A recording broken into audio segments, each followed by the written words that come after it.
Hello everyone and welcome to the talk about recognition hunger and challenges around the feedback culture. Why are certain patterns reoccurring in your Scrum team? Let's take the retrospective.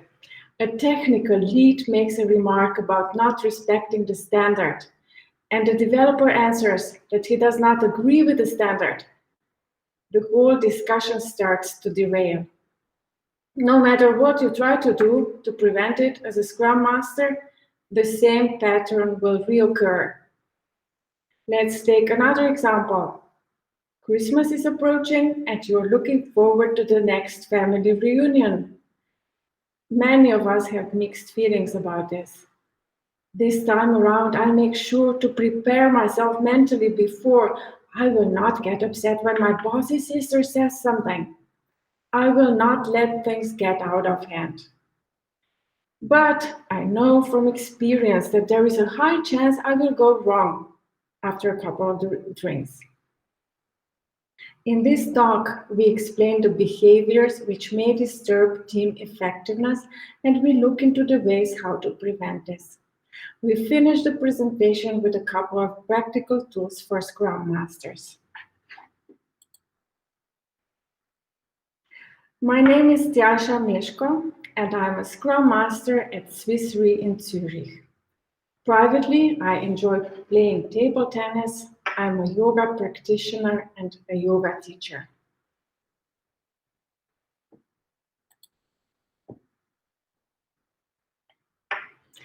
Let's now first have a look at two versions of the same event in the daily Scrum. First variant. A developer expresses feeling of irritation that the tester did not test properly, and team now needs to go into the cycle of development and testing. Developer says, even though we agreed it was very important, I have noticed that you have not tested the user story, so we missed the deadline. The tester responds, I'm sorry, I'll make sure this will not happen again. You are right, it was my fault we missed the deadline. Let's now switch to the second version of the same event. The developer comes to the daily and says, it seems that we missed the deadline. There was rework needed. We spotted that too late. The tester responds, correct. My test scenarios were not complete. I added a couple of missing examples. Would you mind having a look with me to see whether it's complete now so that we will not repeat this in the future?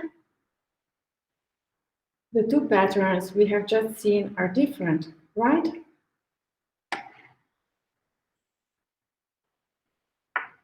Let's first explain the difference between the two examples by looking at the ego states. We distinguish amongst parent, child, and adult ego state. Parent state is a state in which we think, feel, and behave based on how our parents and other authority figures acted. By adopting the parent persona, we copy lessons we learned from our parents, like you should be fair at all times, always look both ways before crossing the road, listen before you speak, and similar. We distinguish between nurturing and criticizing parent. Parent responses are automatic responses. This is automatic pilot, as it were. Child state is a state in which we think, feel, and behave just like we did in our childhood. Child response is emotional and connects to the strong feeling we had as a child. Child behaviors are either more natural, free, or more adapted to others. In adopted child personas, we behave as we were told to behave. We can withdraw and complain that life is not fair to us. Natural child is spontaneous, free of the parent or rebellion. Adult state is a state in which we think, feel, and behave in response to here and now. Adult processes data rationally and thinks logically.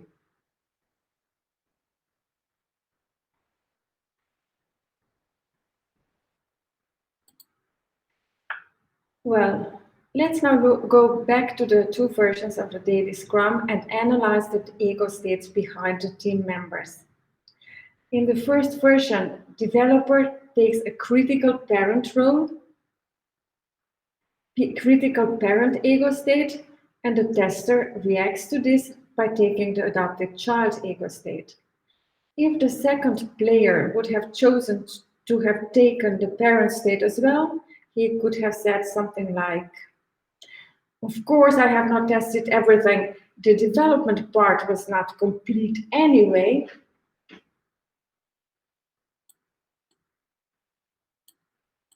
All right. In this case, the situation would have escalated. Parent relationship is not sustainable. It does not last long.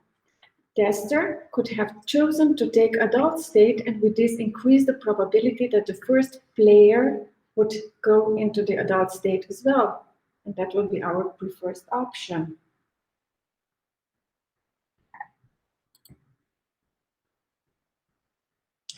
In the second variant, both team members adopt adult ego state. They leave the daily with a constructive agreement. In summary, the team health and team effectiveness benefit from moving to a learning adult. The advantage of the adult ego state is that there is less loss of negative emotional energy, so more time is available for productive work. There are less unresolved conflicts, and with this better team health, better trust in teams. Trust in teams is a prerequisite for fostering the feedback culture. With this, we have illustrated the importance of the adult state.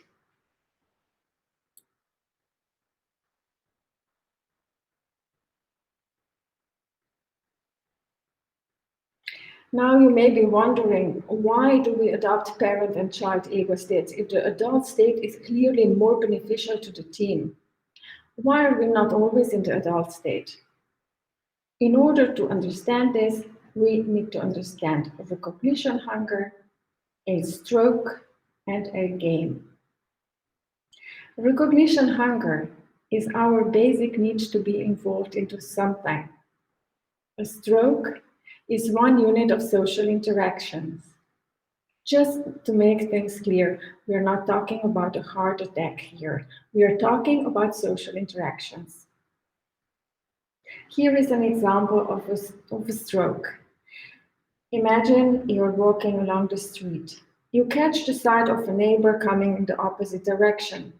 As soon as your neighbor passes, you smile and say, "Nice day." Your neighbor smiles back and replies, "Yes, it is." And you suddenly feel better. You and your neighbor just exchanged strokes. A stroke is a basic unit of recognition. Recognition hunger describes our need for this kind of acknowledgments by others. A game is a dishonest strategy we used as a child to get what we wanted from the world, and we continue to use it as adults. Games are always played from child or parent ego states. They are never played from the adult state. We work by the principle, any kind of stroke is better than no stroke at all. As infants, we learned how to seek negative strokes in compensation for the lack of positive ones. When we receive a stroke from someone, we take it in at the moment it comes. At the same time, we store it in our personal stroke bank. Later, we can go back to the bank and use it again. We can ask for a stroke. Strokes we receive by asking are worth as much as those we get without asking.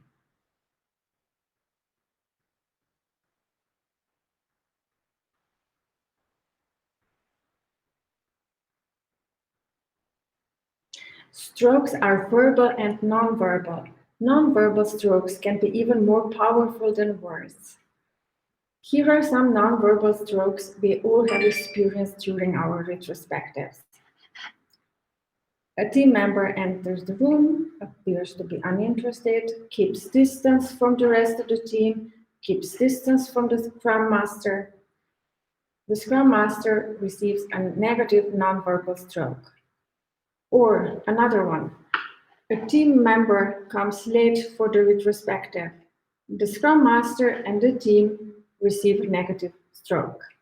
Or a Scrum Master passes through the room and stops near the member who is currently looking at her smartphone. The team member receives a stroke and switches off her smartphone.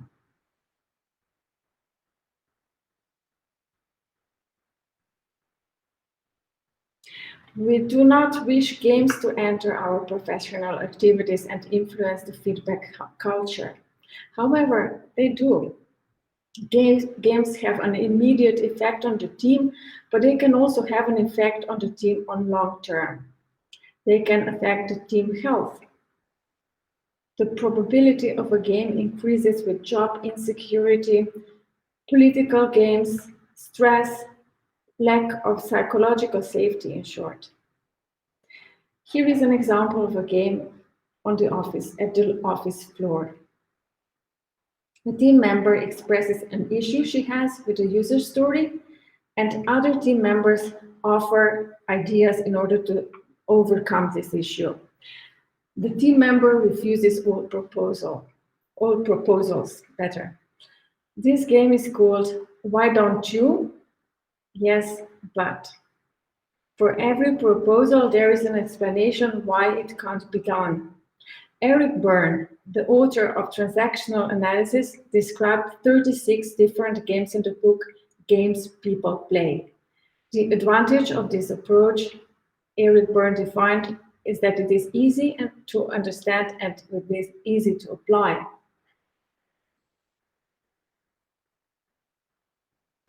Now, let's stop for a minute to reflect on our current corona reality. Nowadays, it seems even more relevant to talk about recognition. During an ordinary morning before the self-isolation, I would have interacted several times before even entering the office floor. I would have let somebody step into the train before me. Someone may have helped me unfold my bike on the train.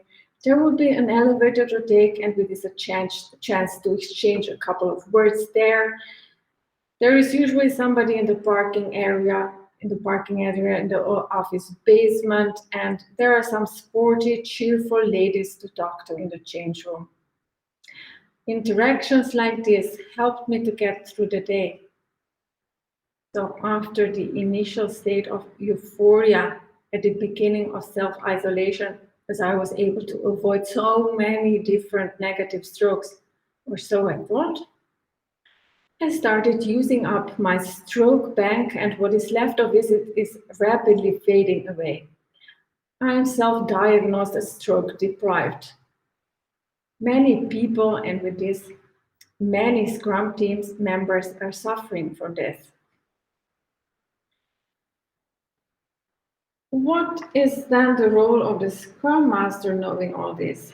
Well, Scrum Master, as the leader of the team, must individually operate more as the learning adult and less in parent or child ego space. This needs to be done both on a personal level and also and especially as a leader to instill the importance of learning adult approaches with team members. I know from my own experience that I find it easier to guide others than moderate my own personal responses when faced with a team challenge. Imagine now we have the following recurring phenomena in the team. One team member is dominating the others and not letting others speak. Other team members are afraid to confront him with this. In this case, a working agreement will help. Team members will list negative strokes they don't appreciate and positive behaviors they would like to encourage. Example of a working agreement would be like this. Listen to others, do not finger point, respect each other's opinions. Each point in the working agreement should get a team member who is responsible for instilling and reminding the team. It should not always be the Scrum Master who is reminding the team. A blameless post-mortem analysis after a serious production incident can increase the trust level in teams. Here is an example of the post-mortem analysis and the actions taken after that, after a serious incident. We had a wrong production deployment, and the impact of the incident was that field services were not able to install computers globally, so new joiners or people with broken computers were not able to work. And this was the effect across the globe. The problem was first noticed in Asia before we started our day in Zurich. It was pretty serious. My experience is that the team comes out of the post-mortem stronger if done properly. And these actions we took were helpful. Scrum Master should try to recognize the team member's ego state so that he or she understands the team better. Encouraging trust by walking the talk and praising right behavior is, in my experience, more effective than repeating the same and advising. That can be experienced as preaching and has the opposite effect.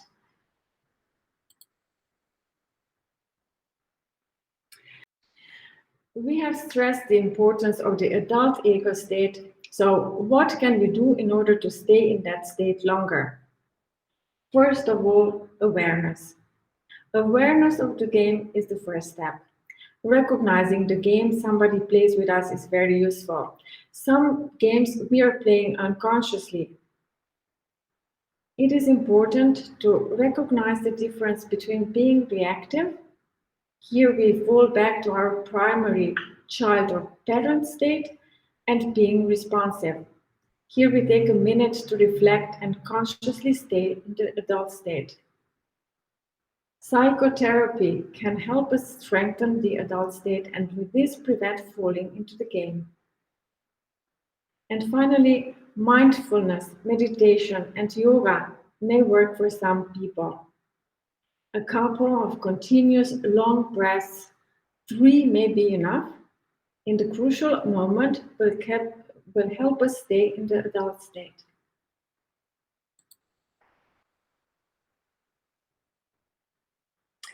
I will leave you with these 3 points. Firstly, we must, sorry. I will leave you with these 3 points. Firstly, we must be aware that sometimes we are less in control than what we think we are. Secondly, identifying games is our first step to stop playing them. And lastly, in business situations, and with this in Scrum teams, it should be adult who is in control.